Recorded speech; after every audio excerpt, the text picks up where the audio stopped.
GeM TV நேயர்களுக்கு அன்பான வணக்கம்.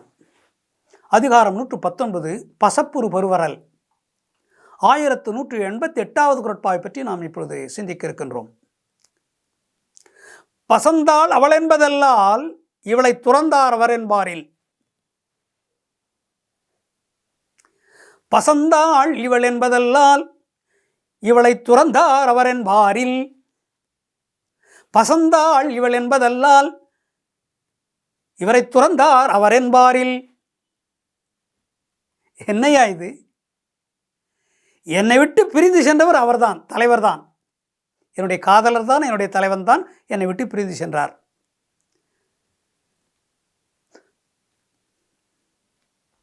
பிரிந்தார் அவர் என்பதல்லால், பசந்தாள் இவள் என்பதல்லால் அவளை துறந்தார் என்பார்.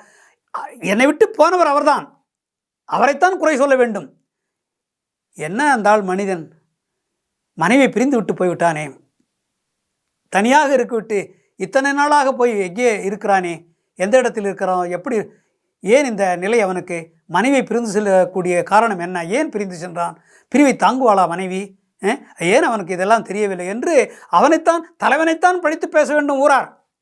அக்கம் பக்கத்தில் இருக்கிறவர்கள், உறவினர்கள், வீட்டில் இருக்கிறவர்கள் எல்லாம் என்ன பேச வேண்டும்?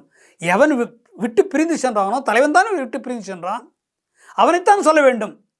இவள் இந்த அளவுக்கு மனம் வருந்திருப்பதற்கும், உடல் அழகு குன்றிருப்பதற்கும், முகம் ஒளி இழந்து சாம்பல் பூத்து அது அந்த ஒளியை இழந்து மங்கி அவளுடைய அழகெல்லாம் குறைந்து குன்றி கூனி குறுகி இருப்பதற்கு காரணம், மன வருத்தத்தினாலே அழகிழந்து இருப்பதற்கு காரணம் அவர்தான்.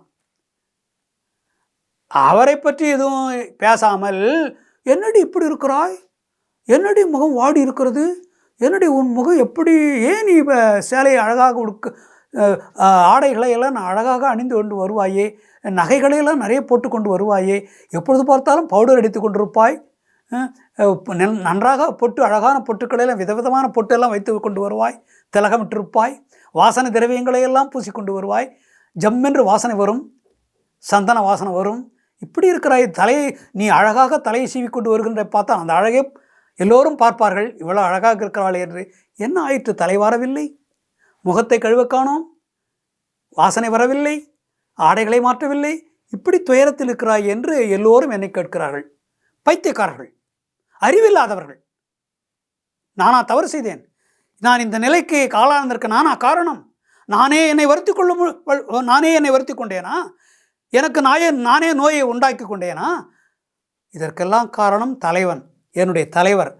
வருகிறேன் என்று சொன்னார், விரைவில் வந்து விடுவார் என்று ஒப்புதல் தந்தேன். இத்தனை நாளாக இன்னும் வரவில்லை, அவரைத்தான் நீங்கள் குறை சொல்ல வேண்டும். ஏன் விட்டு சென்றார்? எதற்காக சென்றார்? ஏன் இன்னும் வரவில்லை?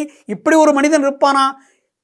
இப்படி ஒரு தலைவியை, ஒரு மனைவியை அழ வைத்து விட்டு போய்விட்டானே, வருத்தப்பட்டு அவள் இப்படி வருந்தி கொண்டு சாப்பிடாமல் இருக்கிறாளே, உறங்காமல் இருக்கிறாளே, உண்ணவில்லை, உறங்கவில்லை, உடைகளை நன்றாக அணியவில்லை, மனம் உடைந்திருக்கிறாளே, உடைகளை அணியாவிட்டாலும் பரவாயில்லை, மனம் உடைந்திருக்கிறாளே என்று ஊராரெல்லாம் என்னைத்தான் கேட்கிறார்கள், அவரை கேட்கவில்லை. அவரை பற்றி இப்போ யாரும் பேசவே இல்லை.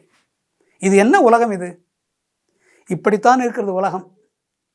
அன்றைக்கும் அப்படித்தான் இருந்து இன்றும் அப்படித்தான் இருக்கிறது.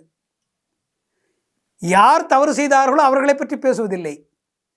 யார் பாதிக்கப்பட்டிருக்கிறாரோ அவர்களை கண்டு அடிக்கடி வந்து அவரை தொந்தரவு செய்து என்ன ஆயிற்று என்று அவரை கேட்பது, அது குத்தி காட்டுவது போல் இருக்கிறது. துன்பம் அடைந்தவருடைய துன்பத்தை மேலும் துன்பத்துக்குள்ளாக்குவது போல் இருக்கிறது.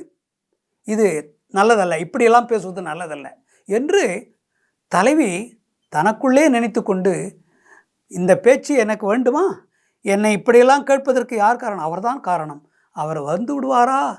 எப்பொழுது வருவாரோ தெரியவில்லையே, என்னை இப்படி துளைத்து எடுக்கிறார்களே, என்னை குத்தி குதறுகிறார்களே, கேள்வி மேல் கேள்வி கேட்டு என்னை என் மனதை துன்புறுத்துகிறார்களே என்று வருந்தி நினைத்து புலம்புகிறாள் தலைவி. மீண்டும் நல்ல சந்திப்போம்.